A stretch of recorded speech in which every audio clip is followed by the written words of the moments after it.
Hello students, welcome to Chaturvedi classes.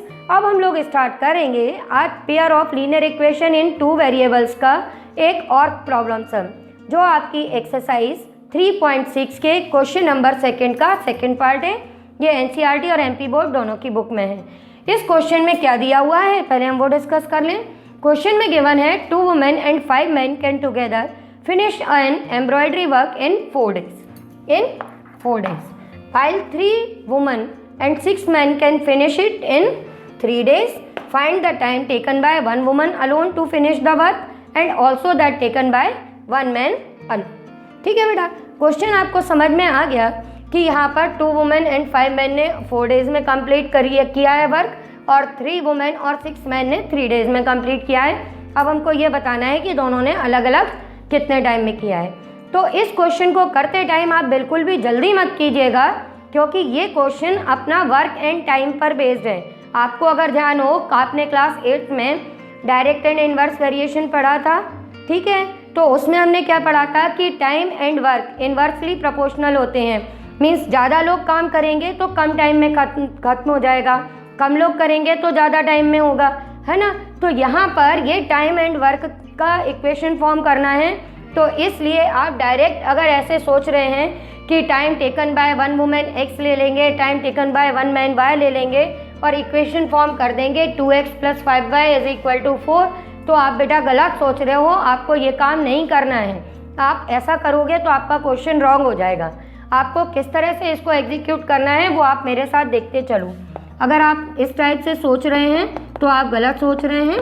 आपको start कैसे करना है, स्टार्टिंग वही करेंगे कि let the time taken bye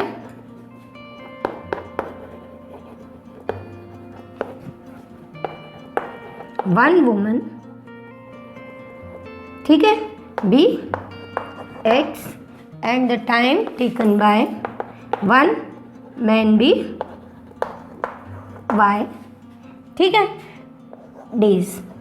अब हमने यहाँ पे इसको डेज में लिया है क्योंकि हमारी इक्वेशन हमको जो फॉर्म करने के लिए बताई गई हैं वो डेज में दिया है कि इन्होंने टाइम कितने दिन का लिया है। तो यहाँ पे हमने वैसे टाइम लिया है तो आपको लगेगा कि टाइम हमेशा आवर्स में लेते हैं, पर यहाँ पर हमने डेज में लिया है क्योंकि यहाँ पर क्वेश्चन में डेज गिवन है। तो ये हमने फाइंड कर लिया। अब जैसा मैं बोल रही थी कि अगर हम अकॉर्डिंग टू द क्वेश्चन लिख के डायरेक्ट ये इक्वेशन बना देंगे तो हमारी गलत हो जाएगी। क्यों हो जाएगी? क्योंकि ये तो आपने बता दिया कि एक वुमन x डेज में करती है, पर वो वुमन एक दिन में कितना काम करती है। तो अब हमको यहाँ पर क्वेश्चन कंटिन्यू करेंगे कैसे। So work done by 1 woman, ठीक है, इन 1 day। तो हमने ये फाइंड किया कि वो एक दिन में कितना काम करती है। जब वो पूरा काम x डेज में कर रही है तो एक दिन में वो कितना काम करेगी, 1/x, ठीक है। And work done by 1 man in 1 day। इसी वे में हम फाइंड कर लेंगे क्या आ जाएगा अपना बेटा, 1/y। ये चीज़ अगर आपने याद रखी तो फिर आगे का क्वेश्चन बहुत इजी है। अब जैसे कि यहाँ पे लिखा है 2 वुमेन है, तो जब हमने देख लिया एक वुमन का एक दिन का काम 1/x है तो 2 वुमेन्स का क्या हो जाएगा, 2/x, और मैन का जब फाइंड करोगे तो 5/y। अब आपको समझ में आ गया। तो अब हम according to the question equation form कर लेंगे। अकॉर्डिंग टू द क्वेश्चन जब हम इक्वेशन फॉर्म करेंगे तो हम कैसे लिखेंगे, 2/x + 5/y = अब इक्वल में क्या लिखोगे, 4? नहीं, वहाँ 4 नहीं लिखना है।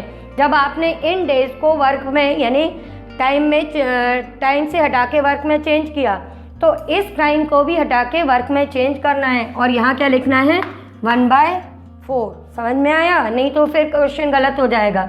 ये करने के बाद में अब हमको ये किस फॉर्म की दिख जाएंगी कि ये हमको रिड्यूस करनी पड़ेगी लीनियर इक्वेशन में, तो हम इसको उस फॉर्म में फिर चेंज करेंगे। तो अभी हम इसको इसी तरह लिख देते हैं और ये हमारी इक्वेशन 1 फॉर्म हो गई। अब सेकंड सिचुएशन के साथ में सेकंड इक्वेशन फॉर्म कर लेना। ये आपने पास में लिखा है 3 वुमेन 6 मैन, तो ये आएगा आपका 3/6 3/x 6/y और इनका टाइम क्या है 3 डेज। तो अब आपको समझ में आ गया इक्वल में क्या लिखना है 1/3। अब ये दोनों ही लीनियर इक्वेशन नहीं है, हम इनको रिड्यूस करेंगे लीनियर इक्वेशन के लिए। तो उसके लिए हम कैसे करेंगे, हम अपनी फर्स्ट इक्वेशन से स्टार्ट करेंगे। हम पहले अपनी फर्स्ट इक्वेशन को वेरिएबल सेपरेट करके लिख देंगे 2 × 1/x, फिर plus 5 × 1/y is equal to 1/4। और सेकेंड से सेकेंड इक्वेशन को लिख देंगे फ्रॉम सेकेंड, ये हो जाएगा 3 × 1/x plus 6 × 1/y is equal to 1/3। मैं बेटा सारे स्टेप्स इसलिए लिख के दिखा रही हूँ क्योंकि आप लोग बोर्ड का एग्ज़ाम देने जा रहे हैं और वहाँ पर आपको ये question step by step solve करना ज़रूरी होता है, इसलिए मैं सारे स्टेप्स आपको लिख के बताती जा रही हूँ। ठीक है, तो अब हमने ये इस तरह से लिख दिया। अब हम यहाँ पर क्या करेंगे, अब हम सपोज करेंगे कि 1/x is equal to p and 1/y is equal to q। Then ठीक है, ये हमने जब सपोज किया तो हमारी इक्वेशन किस तरह की बन जाएंगी 2p plus 5q is equal to 1/4।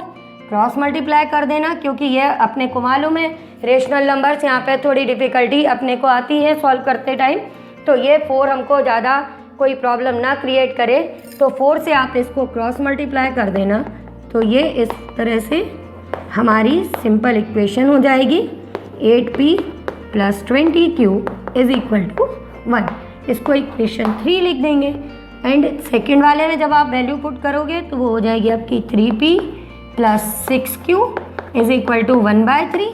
अब आपको समझ में आई क्या, ये 3 से मल्टीप्लाई कर देना तो ये हो जाएगा 9p 18q is equal to 1।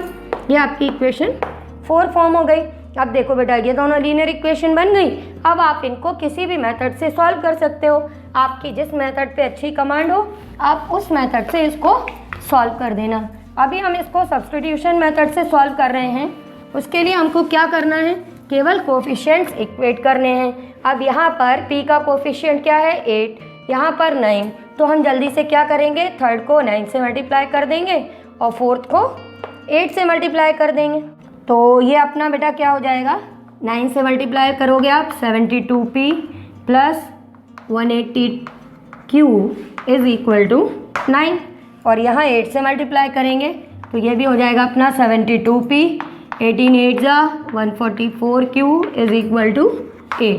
अब हम इनको सब्ट्रैक्ट करेंगे, ठीक है, सब्ट्रैक्ट करेंगे तो ये आपका कैंसिल हो जाएगा, ये आएगा 36q is equal to 1, q is equal to 1/36। अब हम क्या करेंगे, सब्स्टिट्यूट कर देंगे, q is equal to 1/36 in. अब अपनी इक्वेशन थर्ड या फोर्थ में से आपको जो मन हो उसमें रख देना। मैंने अभी 3 चूज़ की है तो मैं थर्ड में वैल्यू रखूँगी q की, तो ये आएगा 8p plus 20 1/36 is equal to 1। ये अभी हम कैंसिल कर सकते हैं, 4 5 जा 4 9 जा, तो ये 8p की वैल्यू आ जाएगी 1 माइनस 5/9। 8p आपका आ जाएगा 9 minus 5/9, so p is equal to 4/9 into 8, 4 2 जा, है ना, ये आपका आ गया 1/18।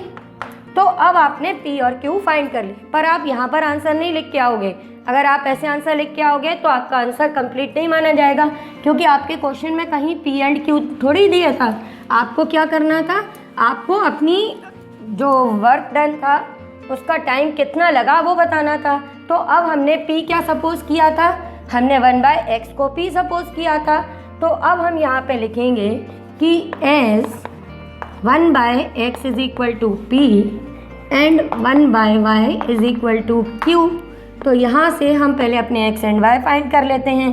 तो ये आ जाएगा 1/x 1/18 एंड 1/y 1/36।